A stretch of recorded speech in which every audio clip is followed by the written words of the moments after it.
All right. You ready to go? Okay, you can put that to the side now. All right. All right, bud. You're on. Pete Riordan won a state championship at St. Joseph's High School in South Bend. Now is a member of the Penn coaching staff. Petey, first of all, I had a chance to watch you guys play, didn't I? In fact, back in the Stone Age days. What does it seem like it? 95. Yeah, a long time ago. Man.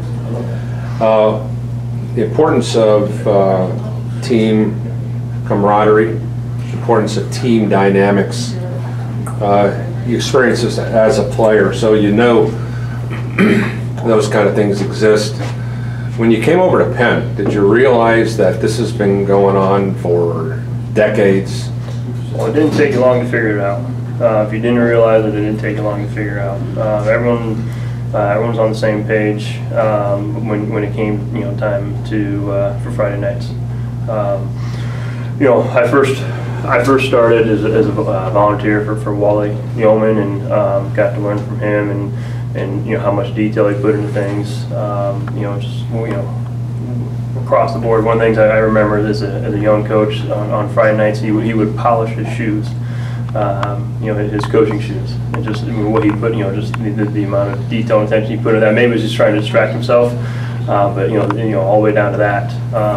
And so obviously there's a dynamic, in terms of the coaching staff, and I think that carries over to the team as well.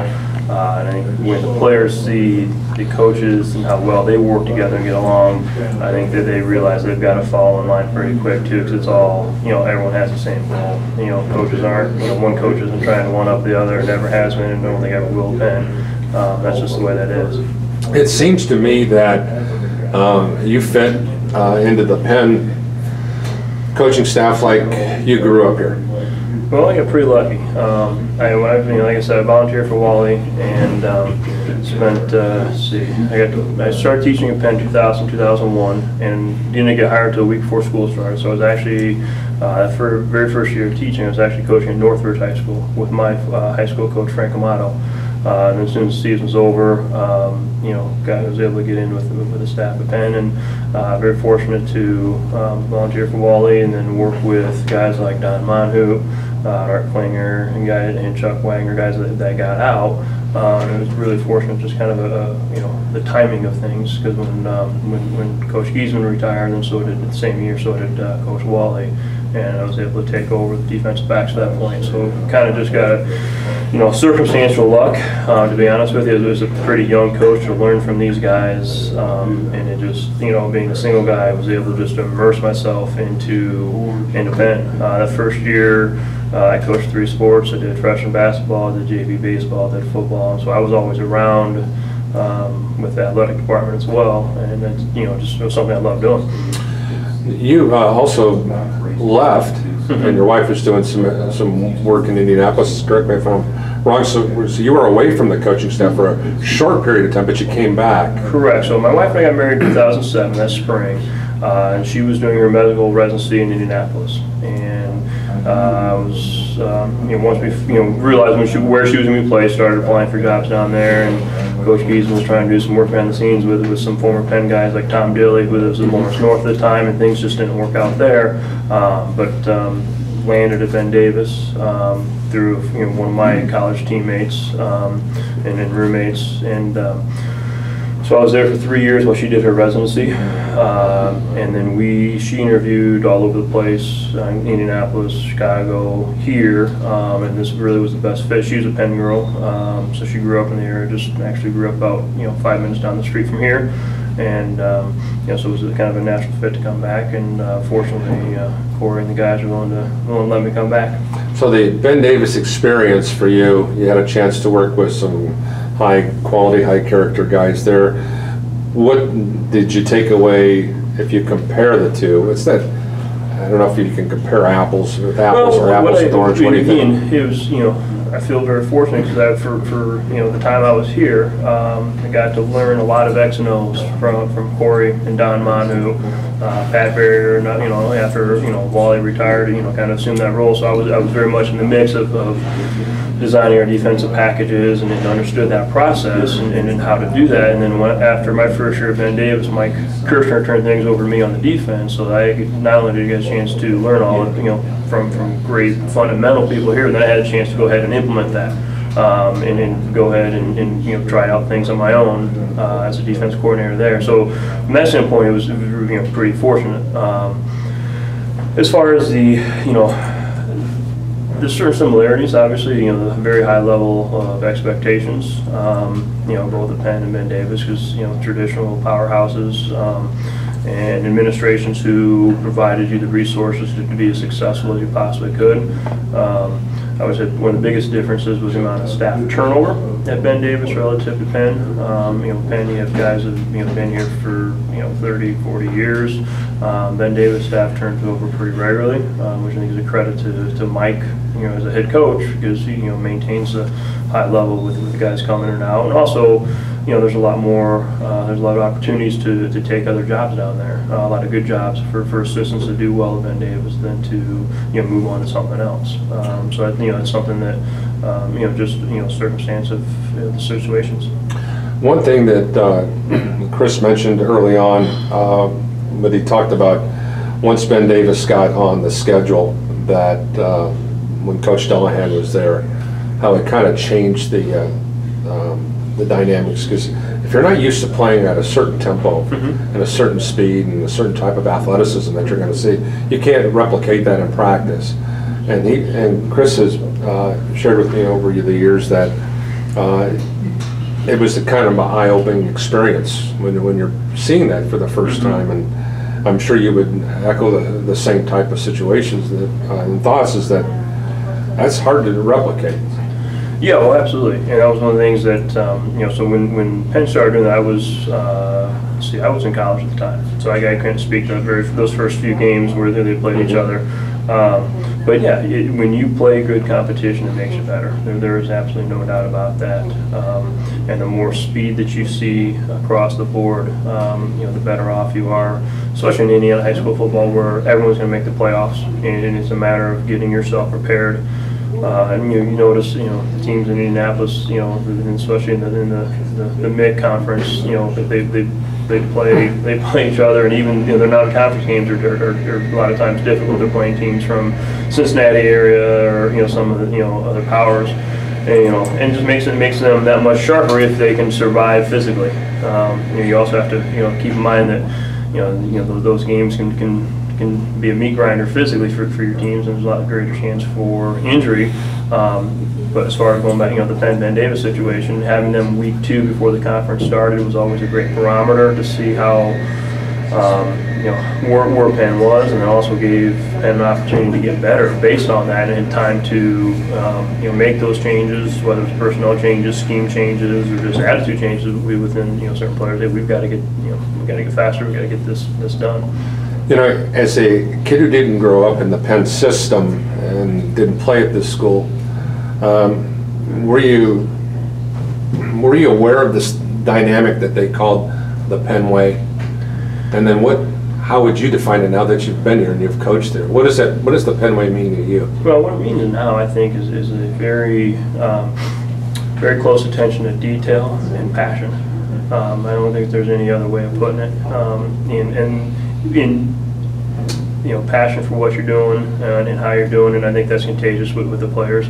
And also that passion for the attention to detail makes you a smarter coach. There's no halfway with it. You're gonna know it, and you better know it inside and out. And you're excited to know it inside out and learn more about it. By no means do we have all the answers, and we're continually talking to college coaches and learning what we can about different things and evolving. But to me, it's that passion to get better. And so, everyone kind of talks about that, but it's, it's in many respects cliched, but at Penn, that's very much just the way it is. And then this is the expectation, and this is the way it goes. Okay, so you started as a volunteer assistant under Coach Wally Oman. Everybody's got their favorite Wally Oman stories, good, bad, or indifferent. Your immediate reaction is a giggle. because I guess he was larger than life for a little guy. His life and his impact is legendary. So, share your favorite Wally Oman quote or story, or is there a funny one that jumps off the page at you that's like, I'll never forget this the rest of my life? Well, there's a number of stories, both funny and both serious, and just in regards to like I said, a young coach. And one of the things that like I said earlier, him polishing shoes for the first game, it kind of took me aback. How serious he was about everything. Wally used some colorful language at times, and I remember being a time in the Goshen press box in 2002. When he had some colorful language and then took a step back, and everyone in the crowd turned around, and it was my face that they were staring at, and I kind of like, okay, it is what it is. Even though, I still think the takeaway, with Coach Wally was how much he loved Penn football, and how much detail he put into preparation. When Wally retired, he didn't leave. He would still be in the press box on Friday nights. He'd be in my ear, and he'd come. He'd stop by, on Monday afternoon before our Monday morning, Monday afternoon practices, and hand me a note card of just thoughts. Whether it's a change in the angle of the kid's step, and that those types of things. I certainly didn't feel like he was. Stepping my toes by any stretch of the imagination. Just I respected him that much, and it was appreciated. That was the attention to detail he had. That's just who Wally was. Do you see that same attention to detail with Corey, the way he runs his staff? Oh, absolutely. I think that's been contagious. I don't think that was unique to Wally either. I think of guys like Chuck Wagner. And my first few years having conversations with Chuck during our youth camp, in between sessions. And how I want to use the word anal because I think that has a negative connotation, but how anal he was about the offensive line steps and hand placement, and how he taught things, and again, that's just whatever all the coaches were, and I still I think that's what we all strive to continue to do, is find the best way of doing it and make sure our kids understand. Hey, here's why we're doing it, and this is going to help make you the most successful. Are you surprised that the amount of kids who want to come back and help? Gary Yeoman's coming back to help. Brian Madison, Jeffrey Thompson. I'm going to go on and on and on about how many Penn guys want to be on this Penn staff, and they want to come back and give back. They want to come back and try to have the impact in their lives and into other people's lives as they were impacted. Are you surprised at that? No, not at all. I think that's one of the reasons why we all got into this. It's certainly not for the money. It's the camaraderie, it's the enjoyment. And there's a certain amount of excitement that you get into it. And when you have a positive experience like I did playing for Coach Amato at St. Joe, you want to get back into it. And I think to my class, St. Joe, how many of us got into coaching? Jason Bakuza, who's a tight end, outside linebackers on staff with us at Penn.